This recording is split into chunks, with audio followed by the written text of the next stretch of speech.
Unfinished story of Chandler Innarelli, a life remembered, a justice sought. The evening of February 19, 2020 was a cold, dark Wednesday in Manchester, New Hampshire. The world was unknowingly on the precipice of a global pandemic, but for Chandler Innarelli, a 22-year-old father, this particular night marked a sudden, devastating end to his life. Chandler was in his car, parked in a residential alley. It was known as Grove Street South Back on Google Maps, a well-trafficked shortcut serving the densely populated apartment buildings along Bell and Grove Streets. The asphalt paving of the alley was worn, a testament to its constant use. Though dimly lit, the alley was far from deserted. Residents regularly used it for both car and foot traffic. Windows from the surrounding three-story apartment houses overlooked the scene, some glowing with interior lights or the blue flicker of TV screens, their blinds likely drawn against the crisp winter air. The sun had set hours earlier, at 5:21 p.m. It was 7:45 p.m. when the silence of the night was brutally shattered by a volley of gunshots. Over 2 hours past sundown, the sky offered no moonlight, only the reflected glow of the city and a few wispy clouds. The temperature hovered at 32 degrees Fahrenheit with only a faint breeze. Whilst freestanding garages created some hidden nooks that could obscure views, the elevated vantage point from the apartment windows meant that residents, roused by the sound of gunfire, might have caught a glimpse of Chandler, or perhaps even the shooter. Chandler was there for a purpose, a deeply personal one. He was waiting for his girlfriend, Kiona Alston, and their infant son, Jahmel, who had been born just 3 short months prior on November 2, 2019. They were supposed to meet him right behind her apartment house on Bell Street. Their plan was then to head over to Chandler's sister, Ava Lauren's house. Chandler was presumably in the driver's seat, ready to drive the three of them. A resident, whose statement was later reported by WMUR, recounted the harrowing moments. "I yelled at my girl to get on the ground. I looked out the window. I didn't see anything. I went outside and I saw the car window blown up."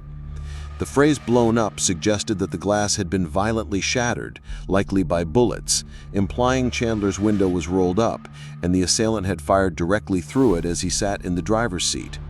Police have not publicly disclosed whether they suspect one or multiple shooters were involved. Someone quickly called for help, and as soon as the police arrived, they discovered Chandler in critical condition. He had been struck by several of the bullets fired into his vehicle. Residents reported hearing 4 to 5 gunshots, of which 3 to 4 tragically hit Chandler. He was struck in the shoulder, the hand, and then, most devastatingly, a fatal bullet ricocheted around in his abdomen before reaching his heart. The imprecise nature of the shooting suggested that the assailant was not directly against the glass, but likely a short distance away, perhaps closing that distance as they fired round after round into the vehicle. He was rushed to Elliott Hospital, a mere mile away, but time was not on his side. The gunshots occurred at approximately 7:47 p.m.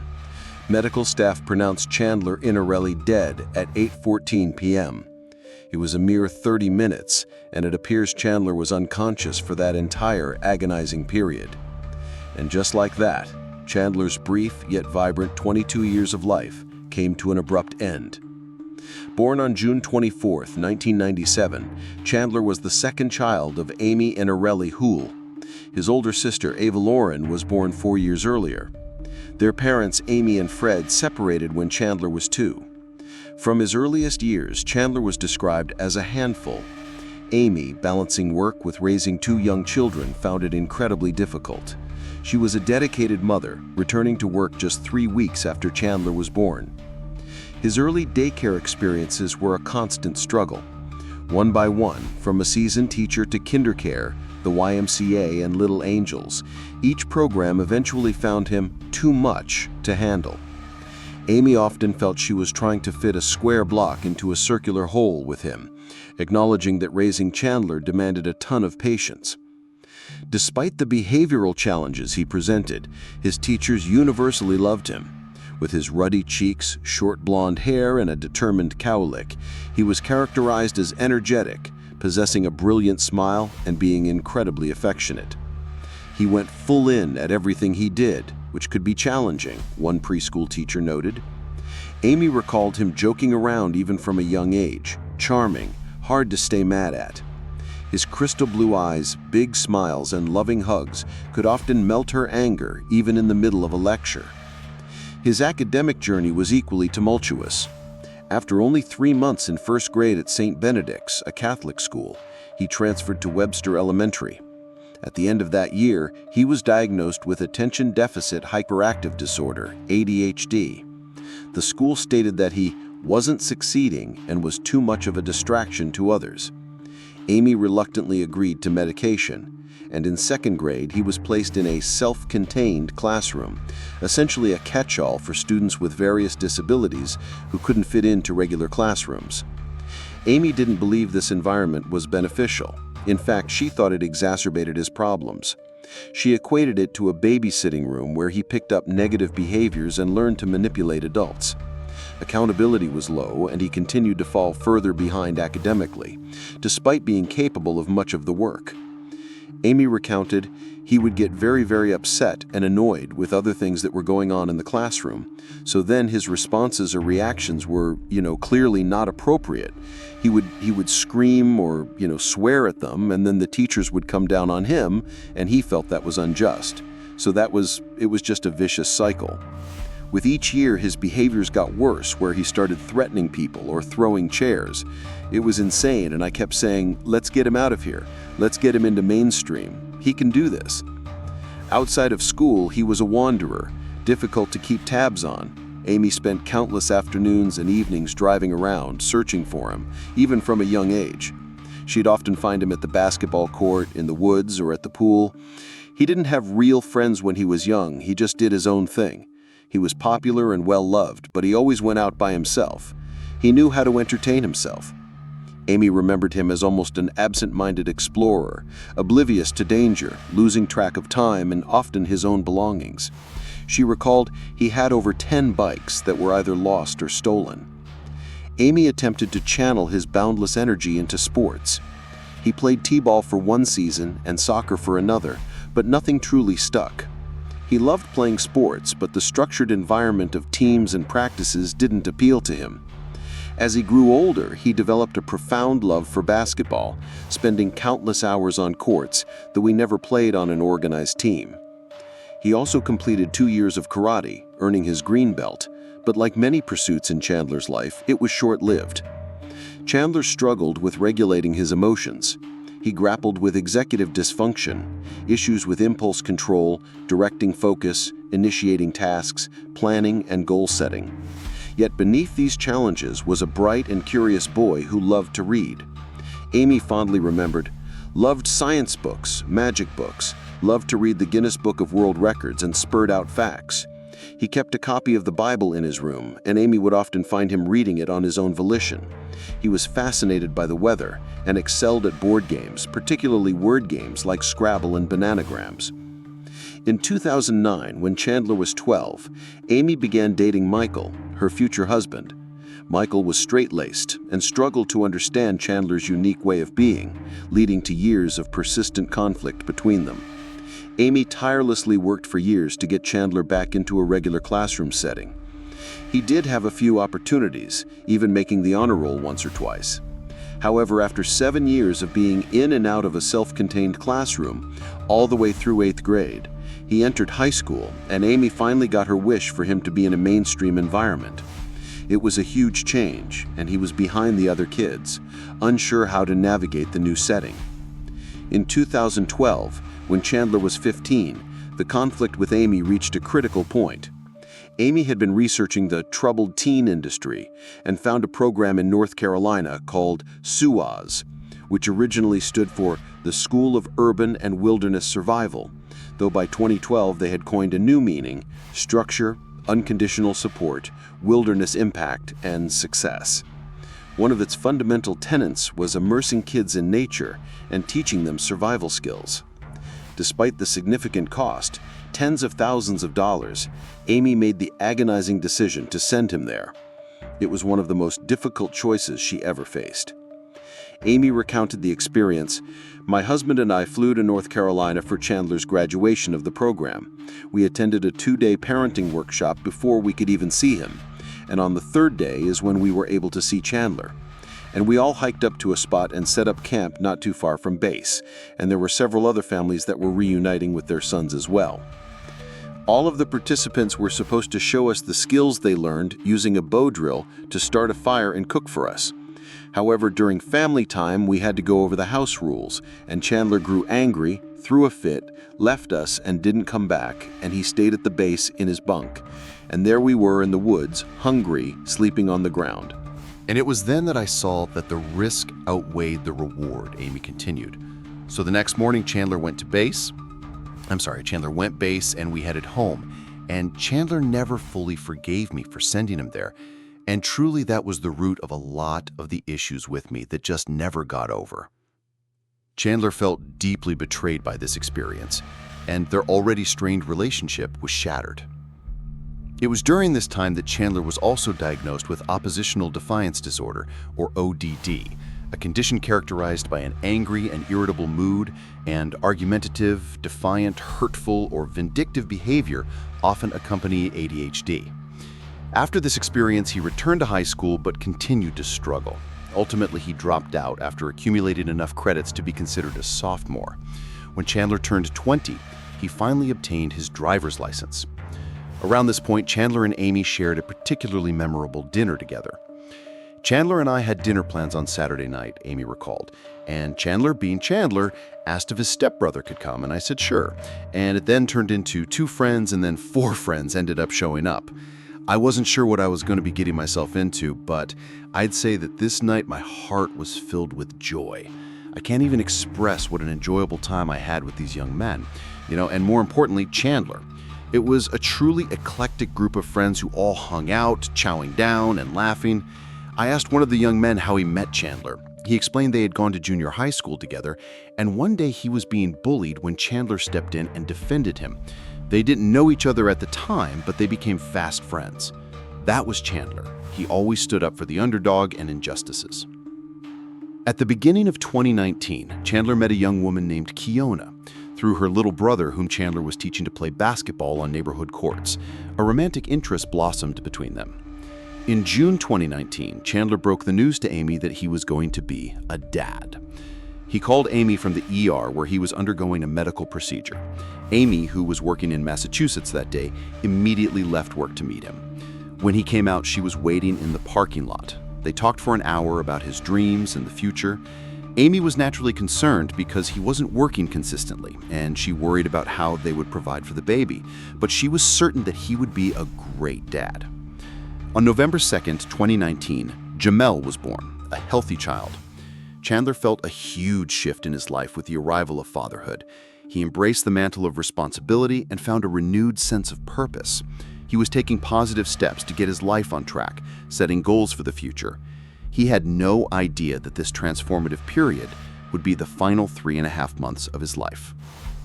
On that tragic Wednesday, February 19th, 2020, Amy talked to Chandler for the very last time, just 30 minutes before he was shot and killed. At 7:15 p.m., they had a 4-minute FaceTime call. It was dark. He told her that he was on his way to his sister's house and was just waiting for Kiona and Jahmel to come out. When Amy hung up their call, it was the last time she would ever speak to her son. An obituary for Chandler was published the day after his death by Fana Funeral Homes, which encouraged people to donate to a trust established for his son, Jahmel. A poignant candlelight vigil was held at the Beach Street basketball courts, just a quarter mile from Kiona's apartment, attended by about 40 friends and family members. On Monday, a 3-hour visitation was held at a funeral home in downtown Manchester. Amy recounted, "The room was packed. Chandler was an interesting person and had friends from all walks of life. I didn't realize how loved he was until his funeral. It was standing room only." Amy reflects profoundly on the impact of her loss. Losing a child changes you on a cellular level. I lost a piece of me that night, and it's changed my soul. It's changed how I think about things. It's changed how I react to things. It's changed who I am. And it's complicated in so many ways. In so many ways, I'm calmer, I'm kinder, more patient, But at the same time, I'm reserved and disconnected, but more connected than ever, especially spiritually and within the community and my loved ones. About a month after Chandler's death, on March 28, 2020, Amy bravely formed a Facebook page called Justice for Chandler. She began to share her personal journey in a way that was raw, vulnerable, and powerful. The response was immediate and overwhelming. People would write to her saying of their own sons, "We've struggled with so many of the same things. I don't know how to help him. Thank you for showing me that I'm not alone." Amy began raising money for things Chandler cared about, such as improving his favorite basketball court and for his son. She organized a significant fundraising event for the biker community called Chandler's Ride, and in its inaugural year, it raised an impressive $13,000, which went directly to Jahmel's trust fund. Amy also actively connected with the community where Chandler lived. She regularly put up flyers and spoke with people about the murder and about Chandler's life. Through these grassroots efforts, she learned even more about the profound positive impact Chandler had on so many lives. She once approached a group of 3 older men sitting on a wall and asked them if they knew Chandler, pointing to her Justice for Chandler t-shirt. One of the men, who was missing his lower legs, immediately started crying. And he said, "Yes, we knew and loved Chandler. He was such a good kid." And they further went on to tell me that Chandler would always talk to them and check in on them. And the man without legs was visibly sad, and he just kept staring at my shirt and me, and he said, "He had your eyes," and he cried some more, I enjoyed my time speaking with them and, many others in the community, and they all had similar reactions when speaking about Chandler. People who knew him often called him a child whisperer because he so naturally connected with kids and helped them. Amy affirmed this. He had the patience of a saint with all children. We always said it was his superpower. Children naturally always gravitated towards him and immediately loved him, and vice versa. He never grew tired of children hanging off his legs, calling his names, for attention, or listening to endless questions, ramblings, or knock-knock jokes. Amy was burning the candle at both ends, working full-time, taking a significant role in Jahmel's life, fundraising, organizing events, putting up flyers, and consistently keeping pressure on the Manchester Police Department. She set up quarterly meetings with the prosecutor's office to discuss the case, and to this day, they are regularly in touch, responding to her emails and phone calls. On the 1-year anniversary of Chandler's death, Amy organized a vigil at the Beach Street basketball courts. More than 50 people gathered in the snowy New England winter. 2 children approached Amy and told her how much Chandler had influenced them. Amy later said that it was in this moment that she envisioned a charity called Chandler's Angels that would give back to the community and support kids like Chandler who sometimes fell through the cracks in the public education system. And in true Amy Innarelli fashion, within 1 year, she applied for and was granted 501c3 nonprofit status for her organization, Chandler's Angels. Some of the key missions of the organization are to honor Chandler and bring awareness to his case, sponsor community events, organize basketball games, support local organizations that serve Manchester's youth, and keep kids off the streets and provide safe places for them to congregate, and fund cognitive behavioral therapy. Amy has become a passionate supporter of several key Manchester organizations, Kelly Street Projects, Manchester Police Athletic League, and especially My Turn. Amy articulates her belief in My Turn's approach. I think My Turn's approach is key. They just offer comprehensive career services, academic support, removing the critical barriers that impact their success, and they do it holistically. They have an ongoing approach that empowers and supports the participants through their life. They don't just age out and then they're done. My Turn helps young people complete their high school education, receive vocational training, and connects them with valuable work experience and internships. Amy often wonders, I wonder if I knew about My Turn then. Perhaps Chandler would have seen and believed in his potential in himself and not seeking acceptance in the wrong places. And ultimately, maybe he would be here today. Jahmel, Chandler's son, will undoubtedly be a central part of Chandler's legacy. And hopefully the positive changes Amy is spearheading in Manchester's community will have a lasting impact on Jahmel's life. Although he won't remember his father, we hope that one day he'll comprehend the profound impact his father had on many lives. And we aim to instill in him the value of giving back and being part of a greater cause. His participation is essential in raising awareness about the impact of gun violence. He is warmly embraced by teenagers, and is considered the community's little brother. And it's really wonderful to see. Amy Innarelli's unwavering resolve means that she will not rest until there is justice for her son. In her many hours of putting up flyers and interacting with the community, she has heard things, whispers of information, but there is a palpable fear that prevents people from coming forward. People simply don't want to get involved. The police need several key pieces of information to solve this case, and the public's help is crucial in providing this. First and foremost, we need anyone with relevant information to come forward and share what they know. This includes individuals that maybe have witnessed the crime or have heard something that could be valuable to the investigation and not be afraid to come forward in it. Additionally, the police need the public to trust them with the information that they have. She stresses the importance of direct communication with authorities. It's understandable that people may feel more comfortable sharing information with me, but it's essential that they share this information directly with authorities. This ensures that the information is properly documented and can be used effectively in the investigation. Overall, the police need the support and cooperation of the community to solve Chandler's case. By working together and sharing information, we can help bring justice to Chandler and our family. But we need the public's help. The police have been notably quiet about the specifics of the case, releasing little public information about their ongoing investigation. When contacted, the Manchester Police Department provided a statement. It has been over 4 years since 22-year-old Chandler Innarelli was killed. The Manchester PD and the New Hampshire Office of the Attorney General continue to investigate the circumstances of his death. On February 19, 2020, Chandler Innarelli was shot and killed while he was seated inside of a vehicle in Manchester, New Hampshire. The shooting occurred in the area of Union Street, between Bell and Grove Streets. His death was caused by multiple gunshot wounds and was determined to be a homicide.